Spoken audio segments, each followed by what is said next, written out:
చెయ్యి కడుక్కోకుండా అన్నం తింటే మంచిది కాదని డాక్టర్ చెప్పాడమ్మా. నేను తింటాను అని చెప్పి ఆ రాత్రి తిని మరుసటి రోజు నాకేం కాలేదు చూసావని డాక్టర్ దగ్గరికి వెళ్ళి మాట్లాడాడు అనుకో, ఏమంటాడు డాక్టర్? మంచిది నాయన తిను, చాలా మంచిది, చెయ్యి కడుక్కోకుండా అట్లాగే తింటూ ఉండు అంటాడు. గ్రహణాలు అనేవి లెక్కింపు ఎలా ఉంటుంది, అసలు ఎలా జరుగుతుంది అనే దానికి చాలా మందికి తెలియదు. సో ఆ లెక్కింపు ఎలా ఉంటుంది? ఇప్పుడు గ్రహణాల లెక్కింపు ఎలా చేస్తారయ్యా అంటే, భూమి, సూర్యుడు, చంద్రుడు ముగ్గురు ఒకటే కక్షలోకి వచ్చినప్పుడు ఒకదాని నీడ, ఒకప్పుడు చంద్రుడి నీడ ఆ చంద్రుడు ఆపేస్తుంది వెనకదాన్ని, ఒకప్పుడు భూమి ఆపేస్తూ ఉంటుంది. ఇలా దాన్ని ఆపినందువల్ల ఛాయ ఏదైతే వస్తుందో అది గ్రహణం అంటారు. ఇప్పుడు ఒక ఆర్బిట్ తీసుకున్నాం మనం, సూర్యుడు ఉన్నాడు, చుట్టూతా గ్రహాలన్నీ తిరుగుతూ ఉన్నాయి. ఈ గ్రహాలలో ఈ స్ట్రైట్ లైన్ లో ఒకటేసారి ఎప్పుడు వస్తుంది, అదే మన గొప్పతనం. ప్రతి అమావాస్యకి మనకు ఒక 5 degrees టిల్ట్ తోటి తేడా కనిపిస్తూనే ఉంది కదా.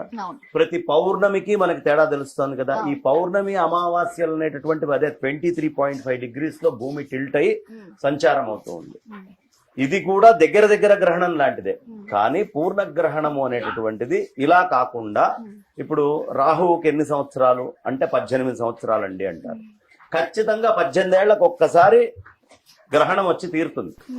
అది కాకుండా మళ్ళీ 100 ముక్కలైనటువంటి ఉపకేతు విభాగం ఏదైతే ఉంటుందో, పాక్షికమైనటువంటి గ్రహణాలు ఏవైతే ఉంటాయో కంప్లీట్ గా కాకుండా ఇలా గ్రహణాలు వస్తాయి. వీటిల్ని ఈ మూమెంట్స్ ని క్యాలిక్యులేట్ చేసుకొని 3 సేమ్ లైన్ లోకి ఎప్పుడు వస్తున్నాయి అని కూర్చొని రాసేటటువంటి లెక్కనే గ్రహణము అంటారు.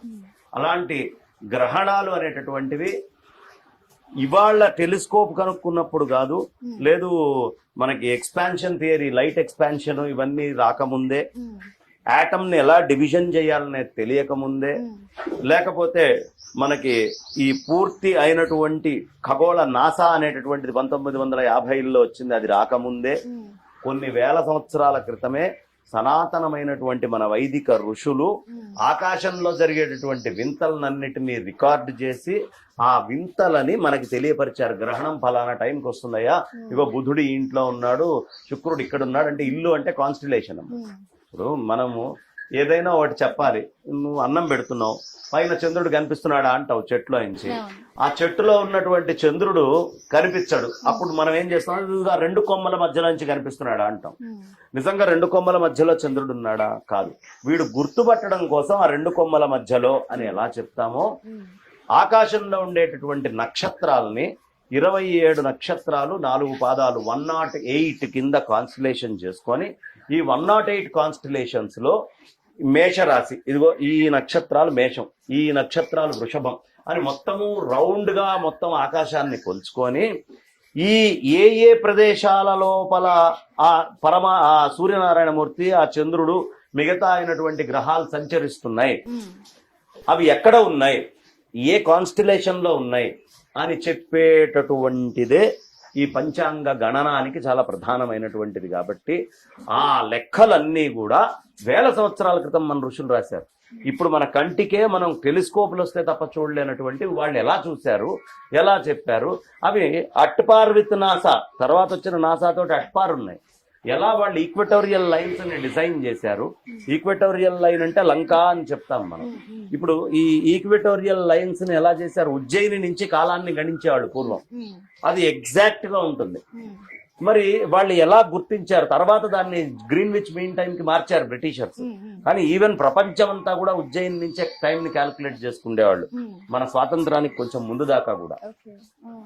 కాబట్టి మన కాల గణనము చాలా విశేషమైనటువంటి, ఆ ఋషులు అనన్య సామాన్యమైనటువంటి ఋషులు. కాబట్టి ఇవన్నీ కూడా మనకి చక్కగా చెప్తూ ఉంటారమ్మా. దానిని బట్టే మార్పులు వస్తూ ఉంటాయి. కాబట్టి మనం ఏదో క్యాలెండర్ చూసుకొని క్యాలెండర్లో వెళ్ళేటటువంటి వాళ్ళం కాదు. మోర్ రిఫైన్డ్, మోర్ జాగ్రత్తగా కొలతలతోటి, లెక్కలతోటి, ఏ రోజు ఏ క్షణం ఎప్పుడు ఏమవుతుందని లెక్కలు ఇచ్చారు మనకి.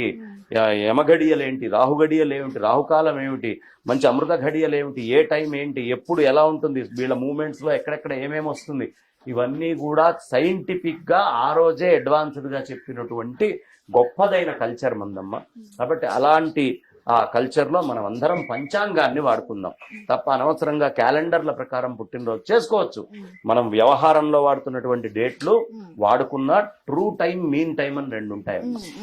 ట్రూ టైము, మీన్ టైంలో తేడా ఏంటి అంటే, కలకత్తాలో ఎయిర్పోర్ట్ ఉంది ఏమ్మా, అక్కడ ఓ మనిషి నిల్చొని వాచ్ చూశాడు, 12 అయింది. Rajasthan complete west, Calcutta east అయితే రాజస్థాన్ వెస్ట్. కంప్లీట్ వెస్ట్ కార్నర్కి వెళ్ళి మళ్ళీ వాచ్ చూస్తే వాడు 12 అంటున్నాడు. మరి ఈ గమనం ఏదైతే ఉందో భూమి యొక్క మూమెంట్ లో ఈస్ట్ కి వెస్ట్ కి ఖచ్చితంగా టైం తేడా ఉండాలి కదా, ఉండాలా? ఎందుకు తేడా లేకుండా 12 పెట్టారు అంటే ఇక్కడ ల్యాండ్ అయినది అక్కడ టైం ఇక్కడ టైం వేరుంటే ఇక్కడ లేచినటువంటి విమానం అక్కడ దిగేటప్పటికి టైములు వేరియేషన్స్ వస్తాయి, ఇబ్బంది పడతారు జనాలు అని దాన్ని మీన్ టైం అంటారు. అన్ని చోట్ల ఒకటే ఇది కింద తీసుకొని పెట్టేస్తారు. ట్రూ టైం ఏంటి అంటే మనం ముహూర్తాలు పెట్టుకుంటాం. హైదరాబాద్ లో పుట్టాడండి ఇక్కడ అంటే ఇక్కడ లాటిట్యూడ్ ఇక్కడ లాంజిట్యూడ్ ఇవన్నీ క్యాలిక్యులేట్ చేసుకుంటూ ఇక్కడ పరిస్థితి ఏమిటి అని క్యాలిక్యులేట్ చేసుకొని సూర్యుడి యొక్క సమయం ఏంటో గమనించుకొని యాప్ట్ టైం చెప్పడాన్ని ట్రూ టైం అంటారు. మనం ముహూర్తాలు పెట్టుకునేదంతా ట్రూ టైం, మనం వ్యవహారం చేసుకునేదంతా మీన్ టైం.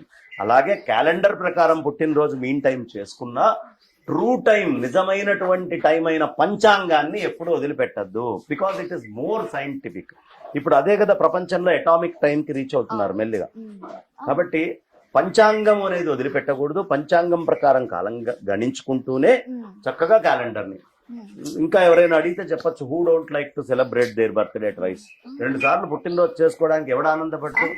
అందుకని చక్కగా బ్రహ్మాండంగా పంచాంగాన్ని వదిలిపెట్టద్దు, పంచాంగంలో మనం చూసుకొని గణనం చేసుకొని కాలాన్ని నడుపుకుంటూ వెళ్ళాలి. అంటే గ్రహణాల గురించి మాట్లాడుకుంటే ప్రతిసారి గ్రహణం వచ్చిన ప్రతిసారి ఎందుకు తినకూడదు ఏంటి వాదన, అసలు తలుచుకుంటే కావాలని టార్గెట్ గా వీళ్ళు బిహేవ్ చేస్తున్నట్టు అన్నారు. అదే మన గ్రహణం వచ్చినప్పుడు తింటే మంచిది కాదు అని పెద్దవాళ్ళు చెప్పారు. వేల సంవత్సరాలుగా వస్తున్న ఆచారం, this is a data science. ఇప్పుడు కాదు నేను తింటాను, తిను, నిన్ను ఎవడొద్దన్నాడు? ఇప్పుడు చెప్తానమ్మా, చెయ్యి కడుక్కోకుండా అన్నం తింటే మంచిది కాదని డాక్టర్ చెప్పాడమ్మా. నేను తింటాను అని చెప్పి ఆ రాత్రి తిని మరుసటి రోజు నాకేం కాలేదు చూసావని డాక్టర్ దగ్గరికి వెళ్ళి మాట్లాడాడు అనుకో, ఏమంటాడు డాక్టర్? మంచిది నాయన తిను, చాలా మంచిది, చేయి కడుక్కోకుండా అట్లాగే తింటూ ఉండు అంటాడు. నాకు వెంటనే మరుసటి రోజు పొద్దున్నే అది కాదు, వాళ్ళు వేసుకున్నటువంటి క్యాలిక్యులేషన్స్ లెక్కల్లో ఒక సంప్రదాయము, వేల సంవత్సరాల చరిత్రని క్యాలిక్యులేట్ చేసుకుంటూ వచ్చి చెప్పినటువంటి వాళ్ళు. ఏదో పైన మాట్లాడేటటువంటిది కాదు వైదిక ధర్మం అనేది. దీని లోతులు అర్థం కావాలి అంటే ఎంతో అపరిమితమైన నాలెడ్జ్ ఉండాలి. కొన్ని వేల పుస్తకాలు తగలబెట్టారమ్మ. అయినా కూడా ఇంత టైం బౌండెడ్ గా మనం జ్యోతిష్యాన్ని తీసుకొని మనం క్యాలిక్యులేట్ చేసుకుంటూ టైంని ఇట్లా చెప్తూ, ఇదిగో ఈ మాసంలో మనకి కవిత్వాలు ఉంటాయి. కవిత్వంలో బాల రసాలసాల నవపల్లవ కోమల కావ్య కన్యకన్ కూలల కిచ్చప్పరు. బాల రసాలసాల నవపల్లవ అంటే మనకి వసంత ఋతువు వచ్చిందనుకోండి, అప్పుడు ఇగో మామిడి పండు ఇట్లా వస్తాయి. ఈ కవిత్వంలో వాళ్ళు జ్యోతిష్యాన్ని చెప్పారు. అంటే ఏ టైంలో ఏమొస్తుందనే క్యాలిక్యులేషన్ కావాలి కదా, క్యాలిక్యులేషన్ అక్కర్లేదు అనేవాడిని ఏమనాలి? కాబట్టి జ్యోతిష్యము అనేటటువంటిది చాలా మహత్తరమైనది, గొప్పది.